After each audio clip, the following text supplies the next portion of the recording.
iniciaron por personas privadas, ¿verdad?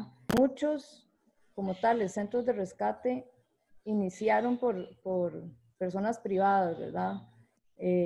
Personas privadas y principalmente extranjeros. Entonces es uno de los casos nuestros. Y para quienes no conocen, que no han venido, nosotros estamos ubicados en Cañas, Guanacaste, a 4 kilómetros de Cañas sobre la carretera interamericana. Es bastante fácil de llegar.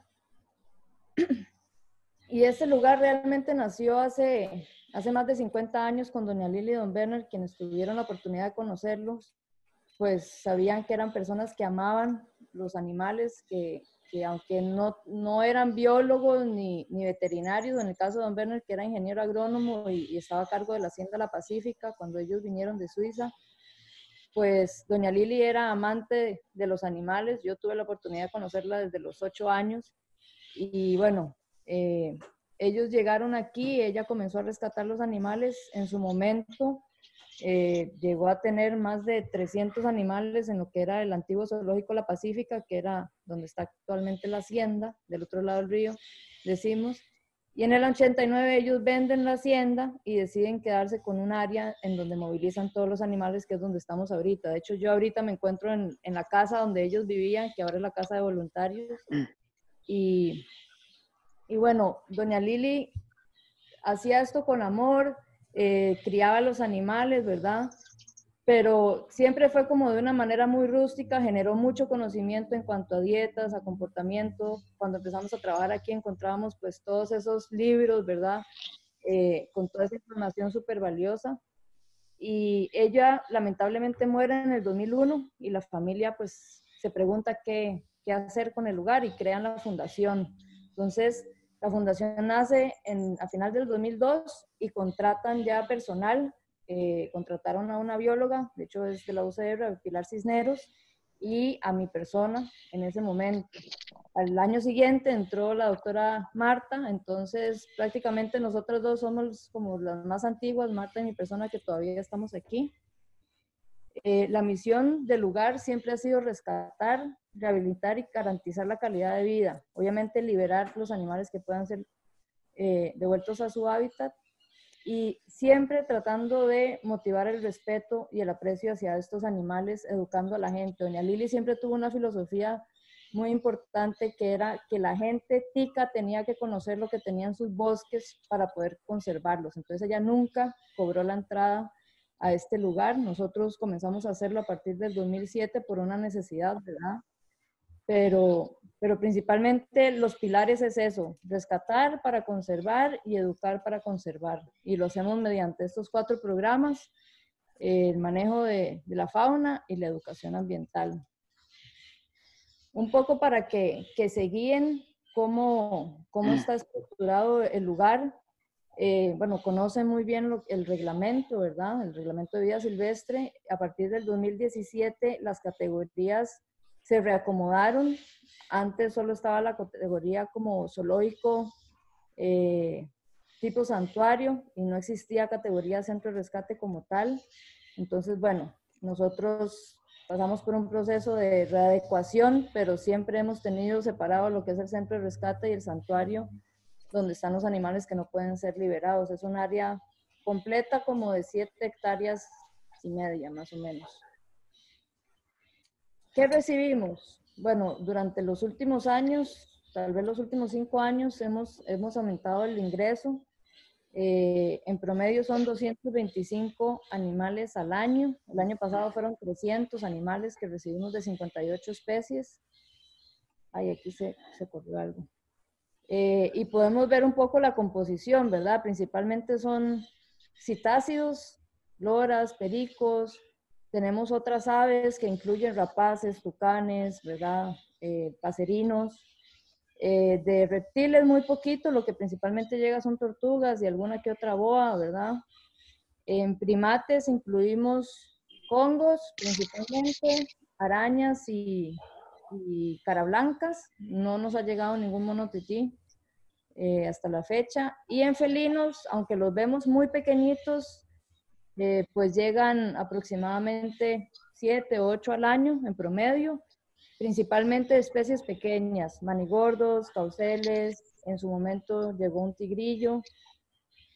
Y los felinos grandes, yo digo por dicha, no han llegado mucho, ¿verdad? La última que recibimos fue una jaguar hace 8 años, pero, porque obviamente pues requieren de más financiamiento, por así decirlo, para mantenerse. Este año, esto es un pantallazo que logré hacer ayer sobre lo que tenemos actualmente, 236 animales a la fecha, 58 especies y el 71% de los animales que han ingresado han sido traídos por SINAC. Esto obviamente ha sido influenciado mucho por la pandemia, ¿verdad? Porque la gente pues ha salido menos, le da miedo venir, traer el animal, pero sí mucho ha venido ingresado por SINAC, además por decomisos que han hecho en los operativos en carretera, ¿verdad? Con la restricción y todo eso. Y siempre mantenemos el mismo perfil de que aproximadamente la mitad de los animales que ingresan son infantes, son animales bebés, que nosotros hemos enfocado mucho en hacer campañas para que la gente antes de sacarlo pues trate de asegurarse de que la madre no anda por ahí. Esto es un tema muy importante y que seguiremos haciendo campaña para minimizar ese ingreso por animales que podrían realmente quedarse en la naturaleza. Estos bebés que están aquí abajo son todos ingresados este año. Este jaguarundi ya está en rehabilitación, por dicha, y los venaditos ya fueron liberados también. ¿Por qué entran los animales? Bueno, como les comentaba, ¿verdad? Muchos porque son infantes rescatados sin realmente necesario ser rescatados, infantes que sí sabemos que su madre ha muerto, es muy poco, un 6%, animales que han estado en cautiverio siendo mascotas, por atropello y electrocución, ¿verdad? Que ahora son temas que los tenemos mucho sobre la mesa. El tema de maltrato animal incluimos tanto agresión por perros, por machetazos, y pues no faltan los que son silvestres, ¿verdad? Que los encuentran heridos sin determinar realmente la causa. ¿Cuánto permanecen estos animales aquí? Va a depender de su destino, ¿verdad? El 50% logramos liberarlos. Y si son animales adultos silvestres que están golpeados, pueden durar un par de horas, un día. Si son infantes, obviamente van a durar más, pero eso va a depender tanto de la especie y de la condición que ingrese el animal. Para que conozcan por qué estoy haciendo todo esto, porque al final van a ver los números, pero nosotros, bueno, hemos logrado establecer un poco ya la diferencia entre el centro de rescate y el santuario. El centro de rescate ha ido creciendo poco a poco, hemos ido mejorando la clínica, los sitios de cuarentena, ¿verdad? Entonces, en esta área es donde tenemos la clínica, que la doctora estrenó este año, tenemos un área de cuarentena con 12 recintos y un área de aislamiento para los animales que están en internamiento de cuidados, ¿verdad? De cirugías, recuperación, y el área de preliberación, que es un área aislada. Entonces, realmente ahí el tiempo va a depender, como les decía, de la condición del animal. Y en preliberación también. En preliberación podemos estar hablando, en el caso de los felinos, por ejemplo, que pueden durar hasta un año, desde si llegan infantes hasta ser liberados. En el caso de los primates, con los congos, hasta 4 años. Con las aves, pues es un poco menos de un año, un par de meses, pero en preliberación tenemos 4 recintos aislados. Ahí el ingreso es totalmente limitado. Y estamos tratando, en el caso de los felinos y mamíferos medianos, de monitorear con cámaras, ¿verdad? Para hacer la presencia lo menos posible. Se les da presas vivas para que ellos vayan aprendiendo poco a poco a cazar y a tenernos realmente miedo. Y la liberación se hace cerca del sitio donde vinieron. Eso es muy importante, ¿verdad? Porque muchas veces hablan de reintroducción y la gente se pone en contra de esto, pero nosotros lo que estamos haciendo es devolver un animal que ya estaba en su hábitat, nada más fue como un corto tiempo que estuvo fuera en recuperación y se devuelve al sitio donde él vino. Y esto siempre es coordinado con SINAC. El santuario es un área abierta, ¿verdad? Donde todos los visitantes pueden venir a conocer los animales y que es realmente una herramienta de conservación, es una herramienta de educación ambiental. ¿Cuál es la diferencia con un zoológico? Bueno, en el santuario quedan los animales que no pueden ser liberados por diferentes condiciones, que son animales que fueron mascotas, ¿verdad? Que estuvieron ilegalmente en casas, que tienen impronta, que están acostumbrados al ser humano, que no saben defenderse, que tienen comportamientos anormales, principalmente, por ejemplo, las loras, atrofias musculares o aquellos animales que tienen problemas físicos. Nosotros ahorita tenemos, por ejemplo, un perezoso que tiene inmovilidad en pierna, tenemos felinos que están, bueno, totalmente ciegos no, pero en sombras, viscos. Entonces aquí quedan animales que sus historias además nos sirve para educar a la gente que nos visita. A diferencia del zoológico es que muchas veces se intercambian animales, se compran, se reproducen, ¿verdad? Con el fin de lucrar. Pero el santuario es un componente muy importante en lo que es digamos, los fondos económicos al final. Eso es un poco el área que tenemos, ¿verdad? Tenemos 18 recintos en donde todos son casi que naturales para que el animal se sienta bien. Siempre nuestra prioridad es que el animal esté seguro, que esté cómodo, que no esté estresado, y después si los turistas lo ven, bien. Un poco de lo que tenemos, ¿verdad? Cuatro especies de los felinos de Costa Rica. Tenemos venados, ainos, cerca de 90 loras de 4 especies distintas, lapas, monos también tenemos, monos araña y monos cara blanca, y ellos principalmente pues eran mascotas. Y en el santuario es muy importante el enriquecimiento, ¿verdad? Tanto en el santuario como en la parte del centro de rescate, el enriquecimiento para que los animales no estén estresados, para que desarrollen todas sus habilidades. Ahorita tenemos una colega que nos ayuda con esta parte, ¿verdad? Entonces les meten juguetes, estaciones olfativas, con el fin de que ellos pues no estén estresados, porque por más grande que el recinto sea, eso siempre va a desarrollarles a ellos un estrés. Y comportamientos anormales, mutilaciones, pérdida de pelo, el caminado que a veces vemos, ¿verdad?, en los recintos. Entonces es de suma importancia.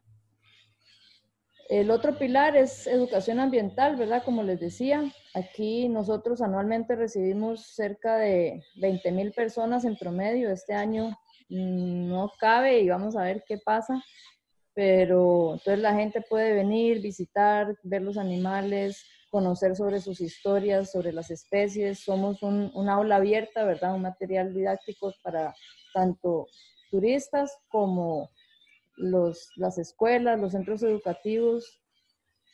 Anualmente recibimos cerca de 100 centros educativos, 2,500 estudiantes estudiantes al año que se llevan el mensaje, ¿verdad? De esa importancia de conservar la fauna, de las formas como ellos pueden hacerlo. Creo que para un niño de kinder o de primero o incluso algunos universitarios, ver un lugar a menos de 2 metros es una oportunidad pues bastante valiosa, porque en estado silvestre son muy difíciles de observar.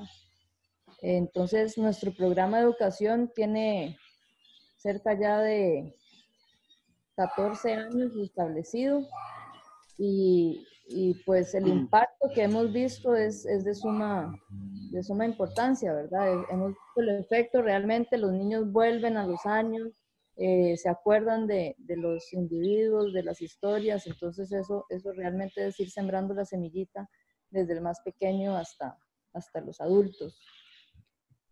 El programa tiene también una estrategia que es como celebrar las efemérides. Entonces tratamos de hacer celebraciones particulares, ¿verdad? Sobre la vida silvestre, sobre el ambiente. Hace un par de años se declaró el felino silvestre, el Día Internacional del Jaguar. Entonces, ahí también son diferentes formas en cómo podemos sembrar esa semilla de conservación de la fauna. Y aunque no deja de ser importante, nosotros, pues el extensionismo, salir de aquí, hacer educación en las comunidades nos cuesta más por un tema de personal y económico, ¿verdad? Pero siempre tratamos de apoyar cuando nos invitan a festivales, a talleres, a casos como hoy, ¿verdad? De compartir la experiencia, de llevar el mensaje. Tenemos mucho material educativo que compartimos, entonces siempre estamos como si podemos, pues vamos. 40 actividades al año es el promedio. Nos encantaría salir a hablar a las escuelas más, pero bueno, es parte de de todo esto, de cómo conseguir los fondos para ello. Y el programa de voluntariado, que es muy interesante porque hay muchos sitios de manejo en donde este es uno de los principales fuentes de ingreso. En el caso nuestro, nosotros realmente no es nuestra fuente de ingreso, el centro, digamos, el santuario, el centro de rescate para los voluntarios. Nosotros le damos prioridad a los nacionales, incluso no les cobramos a los nacionales porque para nosotros lo más importante es que ellos se eduquen, ¿verdad? Que se eduquen sobre esta temática, sobre la fauna, y lo hacen ayudándonos, haciendo diferentes actividades aquí. Y es muy importante el tema que está en rojo. O sea, nuestro centro de rescate y el santuario no permite que los voluntarios toquen los animales. Y ahora cuando hablemos del financiamiento, creo que esta es una gran diferencia con otros sitios que hemos podido económicamente sobrevivir sin permitir esta interacción, ¿verdad? Porque mucha gente pues vende al voluntario, incluso vemos fotos de voluntarios, pero de eso no debería ser, uno por la cuestión del animal, ¿verdad? De si realmente son animales que queremos volver al bosque o que la gente conozca, no vamos a fomentar esa interacción o estar tocándolos. Entonces, nosotros hemos logrado tener un voluntariado establecido con mucha ayuda, de gran ayuda realmente, pero prácticamente que gratis, que es nuestro principal objetivo, que la gente pues viva la experiencia y no tienen que pagar realmente por eso. Entonces, ese preámbulo llega al centro de lo que es la presentación, que bueno, muchas veces aquí llegamos, ¿verdad? Y bueno, tenemos una junta directiva que administra lo que es el centro de rescate y el santuario, que es la Fundación Hagenauer, que está presidida por la hija de don Werner, que quedó prácticamente como a cargo de esto, y contamos con la colaboración de otras personas que son parte de la junta. Y siempre es, bueno, ¿de dónde sacamos la plata? Antes este dinero que se invertía en las pumas venía del bolsillo de don Werner y doña Lili, que ellos recibían una pensión, tenían sus fondos, tenían otras propiedades, ¿verdad? Y ellos pues ponían esa plata. A partir del momento en que doña Lili pues ya no estaba, eso se ve mucho más afectado, y obviamente cuando don Werner muere en el 2015 mucho más. Porque don Werner, digamos, desde el 2003 al 2015 él estuvo poniendo de su bolsillo, pero poco a poco íbamos logrando obtener fondos por otros lados, pero cuando él murió, pues realmente como el colchón que teníamos en el banco, no contamos con eso, y fue un año en que nosotros tuvimos que tomar la decisión de que se iba a cerrar. Eso fue en el 2014, fue en el momento en que fuimos a decirle al SINAC, cerramos. Lamentablemente no tenemos fondos para seguir manteniendo el lugar y los animales tienen que ser trasladados a otro sitio, y ahí fue con una alarma completa, ¿verdad? Cómo las pumas iba a cerrar. Entonces hicimos un poco de presión y pasaron 5 años para que esa presión se hiciera efectiva, y ahorita les voy a contar. Entonces, el costo anual del centro de rescate son $260,000 con una operación básica. Bueno, de las pumas como tal, ¿verdad? Son 150 millones de colones, y realmente mucha gente lo que cree es que lo más caro es el centro de rescate, y no es así. Lo más caro es el santuario, es donde quedan los animales por el resto de su vida, animales que no pueden ser liberados, animales que tienen que estar 20, 30 años en un recinto, y que todos los días hay que alimentar, que todos los días hay que cuidarlos, ¿verdad? Limpiarles los recintos. Entonces, el costo mayor es el santuario, y el centro de rescate son animales que entran, rápido son valorados y salen. Pues sí, a veces duran 1, 2, 3 años, pero un animal en un centro de rescate no permanece 20 años. Y ahí es donde hay que realmente poner atención a esto, ¿verdad? Que lo más caro es mantener los animales que tienen que permanecer en el cautiverio. Entonces, ¿cuáles son los gastos aquí? Pues lo más grande es la mano de obra, ¿verdad? El personal que nosotros tenemos aquí contratado equivale al 66%, eso más o menos 170,000 dólares de esos 260, ¿verdad? Luego, la alimentación, yo lo puse ahí porque hay que reflejar todo lo que nos llega donado, aunque sea donado, es importante porque si no fuera donado tuviéramos que comprarlo. Entonces, lo que es la carne para los felinos equivale al 12% de los gastos como tales. Los servicios públicos, luz, el agua no tenemos que pagar porque tenemos pozo, pero en sitios donde sí tienen que pagar agua, ¿verdad? Eh, Aquí principalmente el tema es la luz. Nosotros pagamos cerca de 100,000 colones más o menos al mes.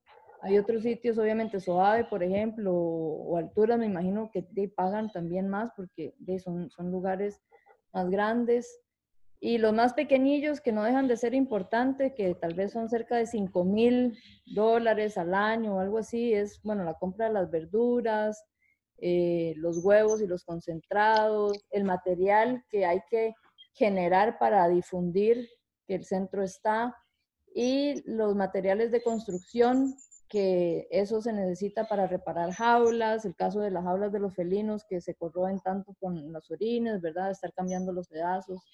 Pero principalmente, pues es la mano de obra lo más caro si queremos trabajar bien. Aquí es donde analizamos, bueno, hay muchos centros que se sostienen con la mano de obra de los voluntarios, pero realmente los voluntarios están capacitados para tener un éxito en el manejo de los animales, o es mejor que la veterinaria sea la encargada con el conocimiento que tiene en el manejo, en el cuidado de estos animales, o por ejemplo yo que en la valoración de los animales. Entonces ahí es donde tenemos que ver y ver el éxito realmente de la reintroducción y el objetivo final, ¿verdad? De rescatar y devolver al bosque esos animales. Entonces aquí analizamos un poco realmente lo que es la mano de obra. Como les decía, son 172,000 dólares. El año pasado el centro operaba con 11 personas. Teníamos una persona encargada en oficina que nos persigue, ¿verdad? Rosy siempre está detrás de nosotros para hacer todas las tareas, los informes, traerle en la jaula, Marta, tal cosa. Entonces, tenemos la oficina, tenemos la veterinaria de planta, que Marta es 365 días, 24 horas, ¿verdad? Ella siempre está disponible, una emergencia, el cuidado de los animales bebés. Mi persona como regente, que ahora van a ver que no es solo regente, teníamos una persona de educación ambiental encargada de atender a los animales, pero realmente nosotros pues funcionamos como múltiples personas, ¿verdad? O sea, yo que estoy a cargo de patrocinio, tenemos que ir a recoger vacas, entonces hacemos todo un poco. Y ese valor, ¿cuánto es? No es solo 170,000 dólares. Creo que si contratáramos a alguien específicamente para cada uno de esos puntos, sí sería pues bastante más caro. Costos.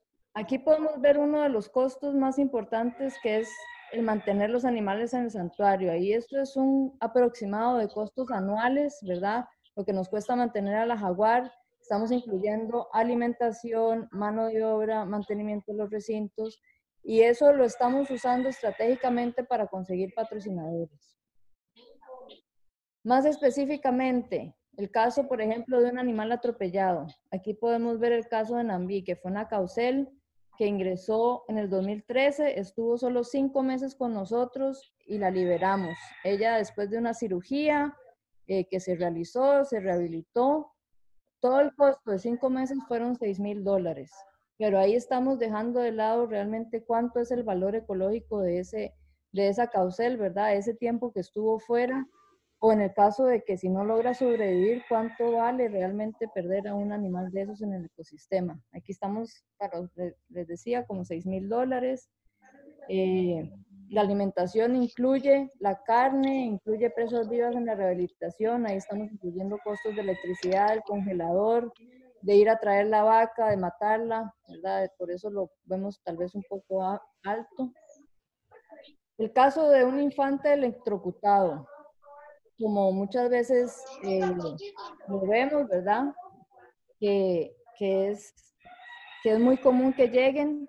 Aquí estamos hablando de casi 4 años, $16,500, igual. Aquí es mucho el tema del tiempo de Marta, de estar criando este animal hasta casi 1 año y medio, que él ya se independiza un poco más. Liberar un caucel, el caso de Niebla, que es uno de los casos exitosos, más exitosos nuestros, porque pudimos rastrearla. Entonces, Niebla llegó bebé, criarla hasta el año y soltarla nos costó casi $5,000. Y bueno, ¿qué pasó con Niebla cuando la soltamos? Decidimos hacer un monitoreo y ese monitoreo fueron $9,500 más. Es muy importante llevar a los patrocinadores, a quienes apoyan el proceso, a ver esos resultados. Ya me cortaron el tiempo, entonces voy a ir más rápido. Y últimamente, bueno, hemos apostado a poder poner un radiocollar, pero aquí aumentamos la tecnología, ¿verdad? Mejoramos la tecnología, pero aumentamos el costo. Solo el radiocollar vale $3,700 para un manigordo. Súmenle el tiempo de la persona que está encargada, que en este caso sería yo, de estar procesando datos y todo. Entonces, cada vez que vamos mejorando, pues obviamente, o afinando la calidad del manejo, pues obviamente vamos a ir aumentando los costos. ¿Y cómo logramos esto? Bueno, doña Verena dice, no hay plata, hay que conseguir plata. Rosy, Esther, pónganse para a ver qué nos ideamos, ¿verdad? La alerta. Entonces ahí maquinamos cómo hacer para que entre dinero. La publicidad es sumamente importante, promocionar el lugar, promocionar el manejo, dar a conocer lo que se hace aquí, ser totalmente transparentes, es muy, muy importante. Nosotros somos anuentes, siempre estamos abiertos a compartir la experiencia, a compartir datos, nunca hemos dicho que no a la gente que nos escribe, y estar comunicando es muy, muy importante, eso nos aumenta a que tengamos más visitación en el santuario, que la gente venga, visite, apoye, no solo económicamente, sino el tema de la conservación, ¿verdad? De aquí salen con un mensaje que van a sus comunidades. Los patrocinadores son sumamente también importantes, traerlos, que conozcan. Yo soy de las personas que insisto en que el patrocinador venga al lugar, que conozca, no simplemente que deposite el dinero en el banco, ¿verdad? Sino que ellos sepan en qué se está invirtiendo la plata que están dando. Es importante ser transparente en eso. Tenemos muchos patrocinadores que creen en la labor. Como les comentaba, SINAC sacó a concurso la atención primaria y bueno, están dando, aunque es un porcentaje pequeño, inmediato de atención primaria, ¿verdad? Se cobra por esos servicios y es la primera vez en la historia que logramos esto a nivel pues, nacional. Hay diferentes sitios. Nosotros atendemos las 4 áreas de Guanacaste y Huetar Norte. Claro, tiene todo un proceso muy exigente, pero bueno, ahí vamos. Los souvenirs, que también son alternativas de generar ingresos. Este año tenemos el calendario que ya muy pronto estará, entonces pueden adquirirlo. De aquí logramos obtener grandes fondos. Eventos para recaudar fondos, también bingos, actividades especiales, subastamos obras de arte, entonces son alternativas que nos generan de $10,000 a $15,000 al año que van a todo el proyecto, porque nuestros recintos tienen un ámbito natural, ¿verdad? Muchas empresas, producciones han venido a filmar los animales aquí y se llevan pues buena calidad. Nosotros no invadimos al animal porque siempre se hace desde fuera y bueno, queda un fondo para poder invertir en los recintos de ellos. Donaciones en especie, sumamente importante. La carne equivale a $30,000 que nosotros no gastamos económicamente. Recientemente hemos recibido donaciones de concentrados, de huevos también. Son donaciones en especie que equivale a plata, que nosotros no gastamos, pero es parte importante. Y el voluntariado. Por ejemplo, la clínica logramos pintarla toda porque fue una donación de una empresa que vinieron los voluntarios a pintar. Entonces, esa es la forma en cómo obtenemos la plata. Aquí más o menos pueden ver. Y esto, cuando tenemos un saldo a favor, lo invertimos en mejorar la infraestructura, hacer los recintos nuevos, porque muchos de los recintos que tenemos son recintos antiguos que dejó doña Lili, que tal vez los espacios son más pequeños y los materiales ya están muy dañados, entonces hay que sustituirlos. Ahí podemos ver. ¿Qué pasó ahora con la pandemia? Ese 65% de visitación colapsó, ¿verdad? No tenemos ese 65%. Vean que la mayoría de nuestros ingresos depende de la visitación de la gente al santuario y obviamente de donaciones en especie. Cerramos las puertas al santuario el 18 de marzo y nos enfocamos en el dinero que había en priorizar la atención de los animales y en mantener los animales acá. Reducimos el personal al 50%, tenemos personal a medio tiempo, 2 personas ya no trabajan con nosotros, todos los procesos que teníamos de mejorar jaulas ya no están. De este año fue muy duro, fue un golpe muy duro para muchos de los sitios de manejo y ahorita estamos operando a $8,000 por mes. Comenzamos a hacer pues publicaciones, a contactar medios para ver de qué forma lográbamos tener esos ingresos que ya no teníamos por la visitación. Y bueno, parte de las estrategias fue eso, buscar más patrocinadores, aplicar a grants, a fondos específicos que organizaciones internacionales estaban dando por el tema del COVID, hacer campañas de donaciones en redes y una tecnología nueva que es el tour virtual, ¿verdad? En muchas escuelas o incluso empresas o hemos hecho tours los fines de semana, gente que no puede venir a visitarnos, ¿verdad? Porque estábamos cerrados y deciden vernos a través de la pantalla. Es algo distinto, pero creo que es una herramienta buena que nos está facilitando generar más ingresos. Y bueno, el 4 de agosto que ya abrimos las puertas con medidas de seguridad muy estrictas, ¿verdad? Con reservas. Nuestros patrocinadores, tenemos pues de todo un poco, los ganaderos sumamente importantes. Hay ganaderos que nos donan 4 o 5 vacas que equivalen a 2 millones de pesos al año. Y esto es importante, siempre visualizarlos, ponerlos en las páginas, ponerlos en las redes, porque es la forma en cómo uno puede realmente devolverles a ellos todo el apoyo que nos han dado. Los colaboradores no dejan de ser importantes, aunque económicamente no nos dan plata, pero en gestión y en apoyo, sí, ¿verdad? Que vamos a ir a un lado, que promocionan el centro por otro lado, se unen a campañas, entonces es eso. No sé si quedó claro, no quedó claro, fui muy rápido, preguntas. Yo quería saber, digamos, sobre los costos que tiene el rescate de la fauna silvestre que ustedes atienden o si ya les traen los animales directamente al refugio, ustedes no participan en el rescate de esos animales. Y luego, ¿cuánto cuesta en promedio el atendimiento veterinario de esos animales en el caso de que estén heridos o gravemente heridos?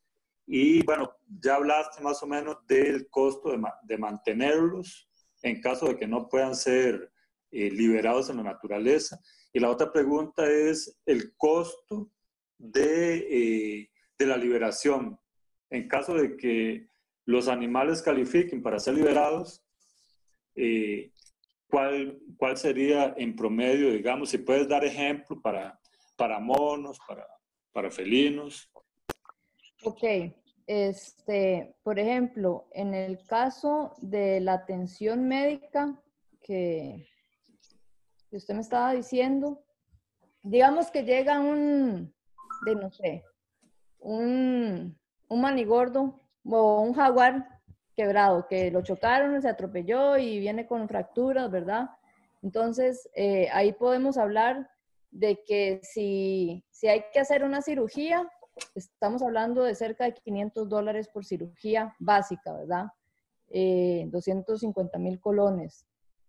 Solo la consulta como tal que se cobra para que Marta valore el animal y todo son 50,000 colones. Si tenemos que hacer exámenes de sangre ¿verdad? Ahí estamos hablando de 30,000 colones.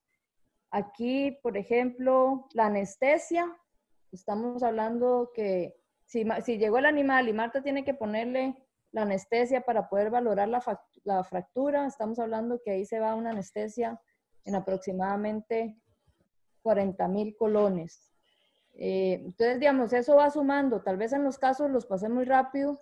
El caso de Nambí, que era una caucel pequeña, pero yo fácilmente podría decir que en atender un jaguar que lo atropellaron y se fracturó, podríamos hablar de $2,000, algo muy, muy puntual, ¿verdad? Y la recuperación, estamos hablando de otro poco más porque de ahí tenemos que contar el tema de alimentación, de mano de obra, de cuidado del animal, de estar, en el caso, por ejemplo, de los monos electrocutados, que Marta tiene que estar cambiando los vendajes, y eso, no sé, puede ser cerca de 60,000 colones cada vez que se hace un vendaje. Entonces, los casos que presenté, en el caso de, contestando la otra pregunta del tema de liberación, ahí yo di el caso de los monos, ¿verdad? Un monito que llega de un mes hasta que él logra alcanzar los 3 años de edad, que ya es un animal que va a ser liberado, estamos hablando de casi $16,000, en donde se van $10,000 en el cuido porque hay que estar dándole la leche, la alimentación son casi 4 millones de pesos en las verduras. Entonces, podríamos hablar de un rango no sé, podemos $15,000 desde que el animal llega a cuando va a ser liberado. Y luego, toda la liberación post, es el caso que di de Niebla, hablando de una especie pequeña, ¿verdad?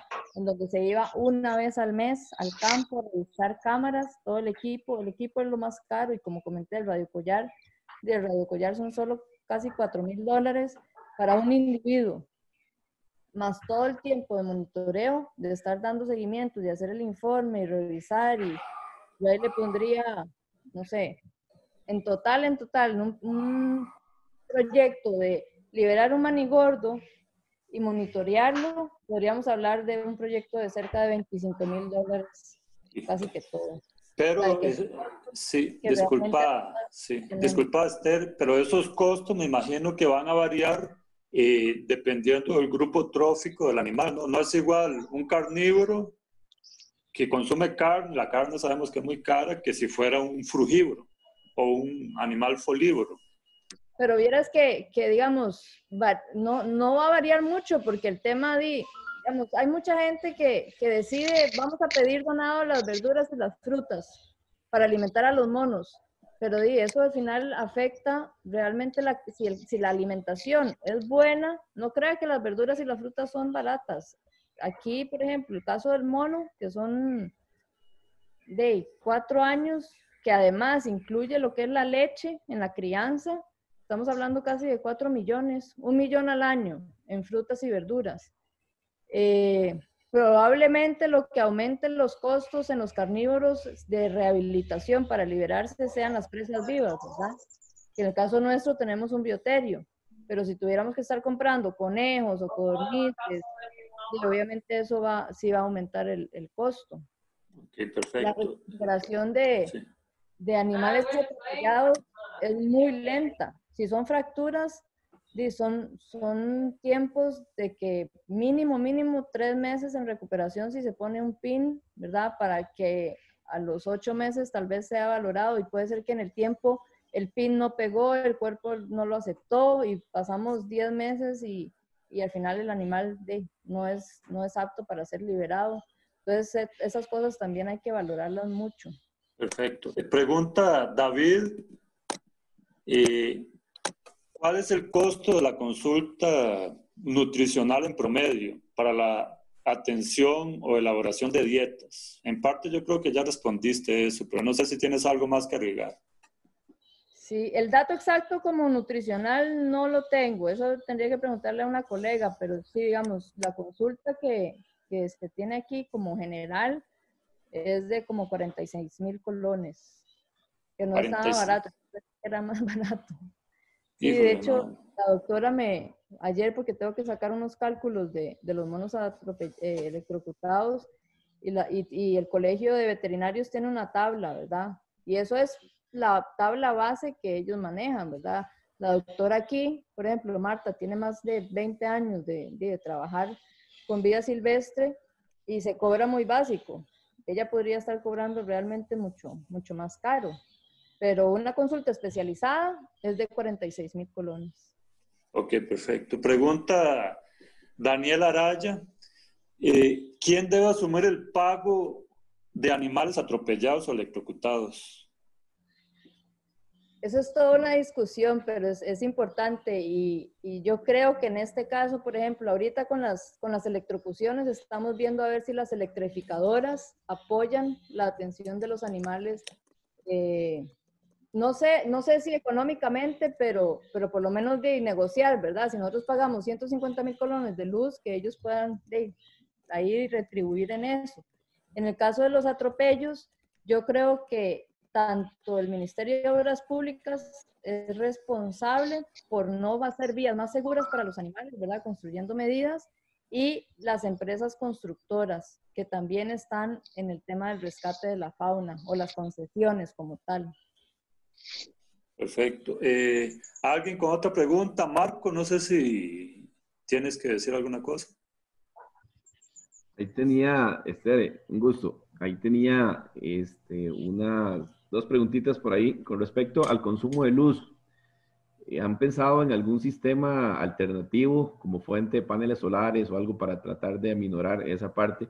Y después los voluntarios. Me parece que está el refugio de vida silvestre opcional en donde los voluntarios pagan una cuota elevada para participar en ese tipo de actividades. Entonces ustedes deberían de valorar ese voluntariado y eventualmente cobrarlo inclusive. Sí, con lo del voluntariado, digamos, a los nacionales, bueno, yo ya expliqué por qué no se cobra. A los extranjeros se les cobra un poco, pero viera que tenemos un tema interesante. Muchos extranjeros escriben, cuando se les dice el cobro, dicen, bueno, a veces nos han tocado extranjeros voluntarios que vienen y creen que es un hostal, ¿verdad? Y les tienen algo barato y vienen aquí a hacer lo que les da gana. Y también de que de 10 que nos escriben, uno realmente se interesa, porque cuando les decimos que no están en contacto directo con los animales, nos desechan prácticamente. Pero sí, digamos, yo sé que es una opción de ingreso que hemos valorado. Tal vez podemos subir un poquito más, pero sí la prioridad es como educacional. Y con respecto a las alternativas, hicimos el análisis para poner paneles solares, pero no nos salía rentable. No, las condiciones del ICE realmente, bueno, con el ICE lo hicimos, no nos permitía, y además el sistema como que ya no había posibilidad de anclarse a la red. Perfecto. Eso fue hace como 3 o 4 años. Ok, ¿alguna cosa más, Marco? Y si no, seguimos con Mauricio Fernández, que tenía una consulta. Sí, buenos días. Buenos días. Mi duda es no tanto relacionado con costos, sino más bien con la nueva ley de maltrato animal. ¿Qué pasa o cuál es el trámite que ustedes realizan si llega un animal llevado por una persona particular y que presenta signos de maltrato? ¿Cómo actúan ustedes en esos casos? Sí, vieras que no lo hemos analizado profundamente en si proceder a poner una denuncia, porque de muchos de los animales que ingresan por maltrato es o porque los trae SINAC, que ya alguien se los llevó a las oficinas, o que alguien se los encontró y los trajo. Obviamente no va a ser como la misma persona, pero yo voy a plantear eso, cómo podríamos proceder, digamos, por lo menos para tener el registro, porque nosotros no ponemos una denuncia a un animal que nos traen, digamos, una iguana apedrada, ¿verdad? O sea, porque no sabemos quién fue el causante, que ya llega por un tercero como tal. Claro, pero ese aspecto que toca Mauricio es muy importante, ¿no? Supongo que no siempre les dicen exactamente dónde se encontraron el animal, digamos, habíamos visto con Oscar en una clase que en el protocolo del SINAC no dice exactamente el punto, así como donde encontraron el animal que rescatan, y supongo que si los llevan a alguien aparte del SINAC tampoco apuntan esa información. Entonces, ¿cómo hacen cuando los liberan con eso? O sea, si no tienen la información exacta. Vieras que en el caso nuestro, el acta de ingreso especifica, digamos, tratamos de detallar lo más posible cuando se hace el rescate, si son personas particulares, sí logramos tener el punto bastante cercano. Cuando el animal fue llevado a SINAC, ahí ellos tratan de averiguar, obviamente, digamos, si fue en el barrio Chorotega de Cañas, o sea, siempre tratamos de tenerlo más específico, y yo creo que casi que el 80-85% de lo que recibimos sí tenemos los lugares cercanos. El caso de las aves, digamos, es un poco más fácil porque son más móviles, por así decirlo. Si son animales rescatados de Cañas o de Bagaces, si se sueltan aquí en el centro, pues son distancias cercanas. Tratamos con los mamíferos de hacerlo, sí, pues tal vez no en el mismo lugar, porque si había, por ejemplo, una amenaza en ese sitio, razón por la cual fue rescatado el animal, tratamos de buscar un lugar cercano más seguro. Por ejemplo, el caso de los felinos, ¿verdad? Si era porque estaba cacería, habían incendios, entonces se trata de buscar alguna reserva lo más cercano de donde él vino, aproximadamente 10-15 kilómetros. Perfecto. Yo quería solo complementar tu comentario, Esther. En el caso, digamos, de animales, específicamente mamíferos, con áreas de vida muy pequeñas, muy restringidas y que usan sitios dormideros, por ejemplo, monos congo, no sé qué tanto monos congo les llegan.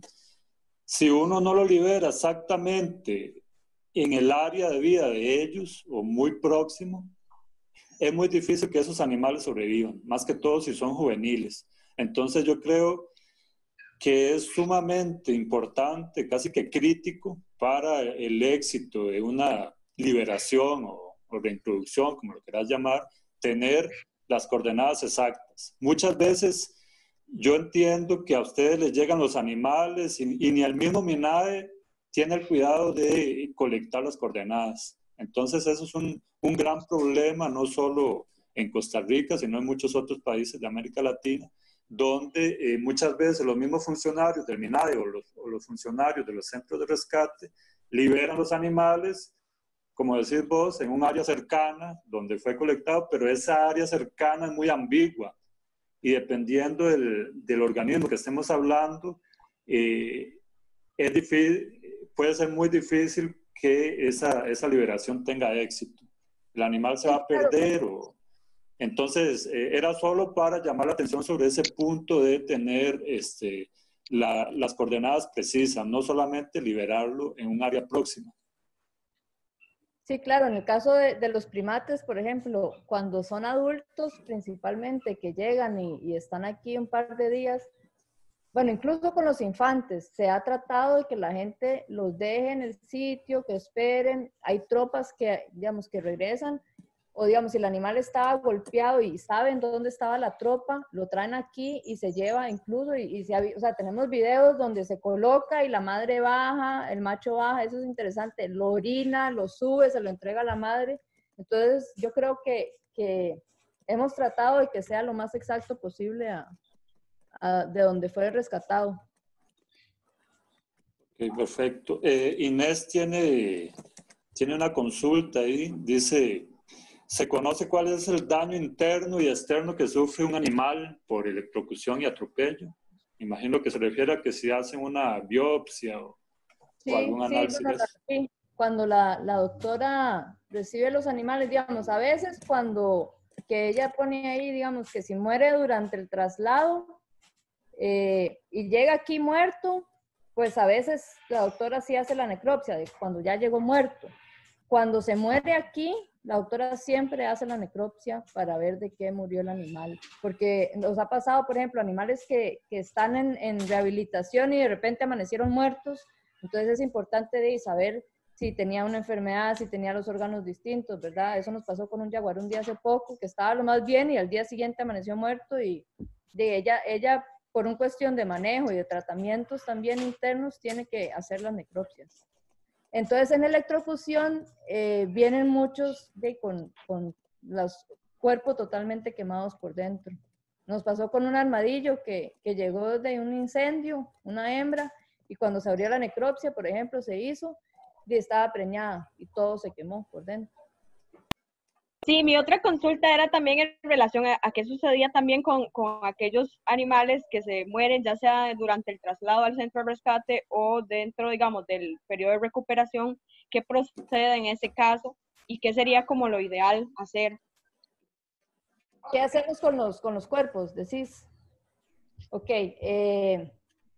la doctora hace la necropsia, tenemos un congelador específico para los animales, ¿verdad? Que mueren y de ahí se hace el entierro. Nosotros los enterramos, tenemos un cementerio y se hace el entierro. Hay individuos que si las condiciones físicas del animal se prestan para ser utilizados en el museo, porque tenemos un pequeño museo como educación ambiental para sacar los cráneos, ¿verdad? O algunos órganos, entonces eso también se hace. Eso lo hago yo, digamos.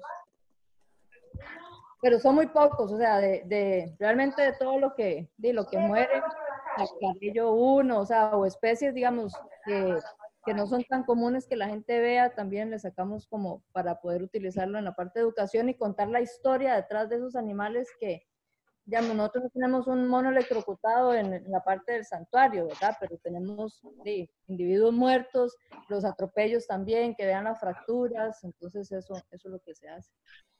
Muy bien. John.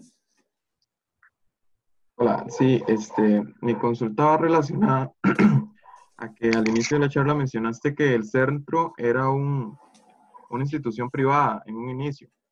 Y quería saber cómo se hizo la transición a colaborar con el SINAC y si en algún momento tuvieron problemas relacionados con la ley y demás, porque si, a lo que entendí, se inició trabajando como privado y, bueno, según la ley, no se deberían manipular animales. Y entonces quería saber cómo fue ese proceso. Te cuento, cuando el lugar nació, el Miremel o el MINAE como tal venía surgiendo. Entonces realmente fue después que se impuso, digamos, y cuando doña Lili estaba, nunca se exigió como tal permisos. Recién en el 2003 que entré yo, comenzamos a ordenar el lugar, a mejorar los recintos, a poner las barreras y a sacar el plan de manejo y a inscribir el sitio como tal. Entonces, desde el 2003 el lugar tiene su plan de manejo y todo, ¿verdad? La regencia, etcétera. La cuestión de los fondos, digamos, el lugar siempre ha sido privado, manejado por la Fundación Sin Fines de Lucro, y no es que seamos de SINAC, sino que SINAC nos paga por el servicio de atención porque hicimos un concurso, ellos hicieron un concurso de licitación de atención médica a nivel país para atender las diferentes áreas de conservación, y Las Pumas ganó las 4 áreas de aquí, ACT, ACT, ACG y Huetar Norte. Entonces, se paga por ese servicio primario, realmente, o sea, animales que tienen que quedarse aquí en cautiverio no dan el mantenimiento de eso, es un servicio muy básico de consulta y atención médica de 1 o 2 días, que es ínfimo a lo que realmente deberían de pagar, pero por lo menos fue un paso logrado de digamos, de algo que se venía manejando desde que don Werner estaba vivo. Ellos se ejecutaron, no sé, eran como 60 millones al año en ese momento y bueno, pasaron 4 años para que realmente lo lograran ejecutar, y no le digo que nos pagan cuando pasamos la factura, ¿verdad? A veces hay atrasos de 5 o 6 meses. ¿Cómo manejan el bioterio donde tienen los animales que son las presas vivas y cuáles son estos animales? Y si lo mantienen como siempre, y también de dónde consiguen estos animales. Okay. En su momento teníamos cría de conejos, ¿verdad? Y empezamos con ratas. Es un híbrido, es raro porque es una rata de laboratorio gris que logramos conseguir. Entonces, de vez en cuando salen algunas blancas, pero en su mayoría salen oscuras. Tenemos como unas jaulas en donde ahorita es lo que principalmente tenemos ratas. ¿Alguien tiene el micrófono abierto?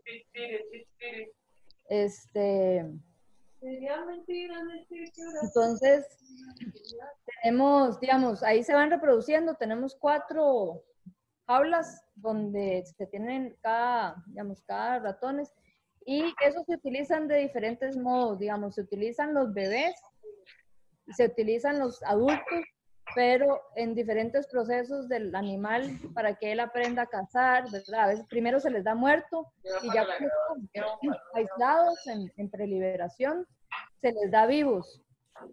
Y a eso se les da los oscuros, ¿verdad? Se les da el animal claro. Y a veces compramos codornices. El codorniz tenemos aquí de cría, pero sí a veces codornices. Y en algún momento tuvimos ¿cómo se llaman estos? Los tenebros, los que son como los gusanos. Yo estoy criando lombrices ahorita para trabajar con los monos también y los grisones. Es como parte de enriquecimiento. A los animales del santuario no les damos presa viva porque no los matan. De hecho, a veces encontramos silvestres, zorros que se meten a las jaulas y los bichos lo matan y no se los comen. Muy bien. Dos preguntas más, tenemos chance. Pregunta Eloísa Astorga. ¿Cómo determinan que un felino, hasta criado en cautiverio, está listo para cazar y sobrevivir en vida libre? Ok, ahí es un proceso de valoración, ¿verdad? Si es un animal que usted le pone la presa, inmediatamente lo mata, ¿verdad? Y no dura 4 horas jugando con él. Es un proceso en que él obviamente a cierta edad va a jugar con el animal y después lo mata. Pero si el animal vos lo metes y él mata inmediatamente, es un check, digamos. El otro hecho es que vos llegues al recinto y que él no esté acostumbrado a su presencia o a la presencia, digamos, de los compañeros. Por eso el contacto de estar yendo al recinto tiene que ser mínimo y ahorita lo estamos tratando de manejar con cámaras trampa. Yo voy una vez al mes o cada 3 semanas a revisar las cámaras para evitar que él se acostumbre a uno, ¿verdad? Ese es otro check. En las cámaras trampa valoramos mucho el comportamiento, ¿verdad? Que ellos tengan durante las noches. Y la condición física, eso también es importante, la condición física. El animal puede estar súper bien matando y no acostumbrado, pero si es un animal débil, flaco, no es un animal que va a sobrevivir apto y ahí hay que tener cuidado. Por dicha, nosotros no hemos tenido problema en ese sentido. Sí, con el tema de la impronta, por ejemplo, tenemos un manigordo que él tenía que ser liberado y lamentablemente mataba a las presas, pero estaba acostumbrado y el manigordo cuesta mucho rehabilitar. Viera que es una especie que se acostumbra muy rápido al humano. Entonces Pardo está aquí, Pardo no se ha podido liberar, pero es un manigordo de 1 año y medio que tuvo que haber salido y no, se va a tener que quedar aquí o esperar un tiempo, porque hemos visto eso, que es como la etapa juvenil de ellos y ya cuando sexualmente madure, tal vez 3 años, ya él pierda un poco más el interés con uno y pueda ser liberado. Hay que hacer las pruebas, ¿verdad? Muy bien. Tengo una duda. Sí, María José. Sí, en algunas situaciones ustedes deciden cómo aplicar eutanasia y si lo deciden, ¿en cuáles situaciones es que lo hacen, digamos? Sí, ese es un tema muy interesante que mucha gente no comparte, pero entre que un animal siga sufriendo, ¿verdad? Y tener que aplicarlo. Se aplica eutanasia cuando las condiciones del animal son muy, muy malas. Por ejemplo, un animal a veces electrocutado, ¿verdad? O atropellado, que venga con los intestinos o los órganos reventados por dentro y no hay cura, esos hay que ponerlos a dormir. A veces, esto no nos ha tocado, por dicha, pero hay opción, o sea, es una de las opciones cuando el comportamiento realmente no es lo adecuado ni para él, ¿verdad? Ni para el manejador. A veces el comportamiento de estrés es tan fuerte que es inmanejable, que entonces se pone a dormir. Nosotros, por dicha, no hemos tenido que aplicar eutanasia en esos casos. O cuando llegan con enfermedades virales que no pueden ser tratadas, digamos, nos tocó con unos mapaches. Los mapaches tenían parvovirus y uno murió y el otro se eutanasió por tema de contaminación. Muy bien. Yo tenía sí. No para el distemper. Tengo una consulta breve sobre la liberación. En el caso de vertebrados frugívoros y folívoros, previo a la liberación, ahí cuando están en el santuario o en el recinto que ustedes destinan para eso, ustedes no han hecho pruebas dándole alimentos silvestres. Por ejemplo, un primate para que se rehabilite y sea apto para liberación, lo ideal sería darle, por lo menos en esos meses previos a la liberación, frutos silvestres o hojas silvestres que, según los estudios científicos existentes, ellos consumen. Eso sería bastante complicado porque a veces esos ítems vegetales no están disponibles, pero creo que sería bien interesante hacerlo. Quizás eso aumente el éxito de la liberación.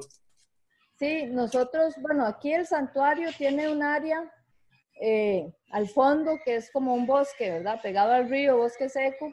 Y de hecho la doctora, o sea, no solo ya cuando él está en la parte de preliberación, sino ya en cuarentena, comienza a ofrecer hojas digamos, en el caso de los monos, ¿verdad? Que tenemos capulines, hay guarumos, en el caso de los osos perezosos, pero entonces sí se comienza a ofrecer.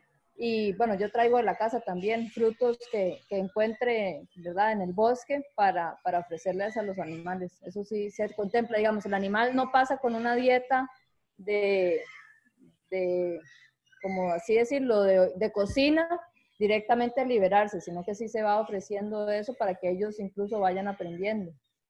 Me gustaría saber, digamos, como a manera de, tal vez de cierre, cómo es la situación actual por toda la afectación que se ha tenido a través de COVID, cómo los ha afectado a nivel de protocolos de ustedes mismos como funcionarios, ese contacto y bueno, todo lo que es referente a protocolos, a distanciamiento con la misma fauna silvestre, etcétera. Sí, ese es un punto importante, digamos. Nosotros, bueno, por dicha económicamente, las campañas y todo eso nos ha logrado mantener. Ya poco a poco vamos como retomando poder contratar a los muchachos que antes estaban medio tiempo, entonces que vengan más para ayudarle también a Marta. La única que no perdió el tiempo completo fue Marta porque era la que tenía que atender los animales. Protocolos, bueno, yo estoy aquí aislada, pero realmente aquí todos funcionarios tienen que andar con las mascarillas. En el santuario y en el centro de rescate se desinfectan diariamente, ¿verdad? Las áreas donde trabajamos en el santuario. Tenemos horas específicas para el ingreso de las personas, todas tienen que venir con mascarilla, pasar por pediluvio, lavarse las manos y estamos desinfectando los barandas, ¿verdad? Y los senderos. Entonces, hubo un momento en que mucha gente como que comenzó a abrir y nosotros estábamos como más rejegos, principalmente por el tema con los animales. Entonces insistimos mucho tener no tanto estar tan cerca de las jaulas, principalmente por los grisones y los primates y algunos felinos, ¿verdad? Que hemos visto en las noticias que sí han salido positivos. Pero bueno, tenemos todo aquí, creo yo que bajo control, con todas las medidas de seguridad. Y sí, si estamos, digamos, si yo estoy en la oficina con Rosy, las dos tenemos que estar con mascarilla. No puede haber más de 2 personas dentro de la oficina, igual Marta en la clínica con el otro muchacho. Por dicha aquí es bastante abierto, entonces nos da un poco más de chance de trabajar mejor. Perfecto, muy bien. Sí. No, solo un último detallito, que tal vez ustedes no han parado de recibir animales, porque digamos, algunos otros como Cibú u otros refugios en Guanacaste sí han tenido que, digamos, que no recibir más por efectos de presupuesto y por alimentación. Sí, no, nosotros, sí, porque priorizamos, ¿verdad? O sea, tuvimos que despedir 2 personas que estaban en la parte de educación, priorizamos los fondos a seguir recibiendo los animales y que eran la prioridad realmente. Y como le digo, muchos han venido por SINAC y los fondos de SINAC no se veían afectados porque eran presupuestos ya establecidos, ¿verdad? Entonces, y hemos tratado de que la gente, si los encuentra, los lleve a SINAC para poder ingresarlos acá. Ok, Marco, tiene una última pregunta. ahí se la copié, Esther. Más que todo era en la presentación el inicial, usted indicó que el 71% de los animales del refugio eran aportados casi por SINAC, pero a la vez después decís que ustedes ganaron una licitación de atención en vida silvestre para 4 áreas silvestres. Entonces, la duda es si realmente es un arma de doble filo en el sentido de que el SINAC les traiga a ustedes animales y crean que deban de cuidarles de esos animales, o viceversa, que haya un conflicto de intereses asociados. O sea, veo esa relación por ahí como compleja, me parece. A ver, sí, entiendo un poco. Digamos, esta licitación se ganó hace 2 años. Entonces, y el año pasado el ingreso por animales por SINAC era 50%. Antes era así, 50-50 por particulares y por... Este año creemos que lo que se ha dado es que la gente no ha estado trayendo animales por particularmente, ¿verdad? Entonces, de lo que hemos recibido es por SINAC, porque SINAC sí ha podido moverse e ir a rescatar los animales y etcétera. Entonces, es responsabilidad nuestra atender lo que trae SINAC, y para nosotros, económicamente también es mejor. Le cuento que nosotros no hemos llegado al tope del presupuesto establecido, porque lo que cobran, digamos, lo que podemos cobrar por animal es relativamente poco, es como la primera semana de atención. Si un animal tiene que quedar internado 2-3 semanas en la clínica, ellos no pagan esas 3 semanas, pagan la primera, nada más.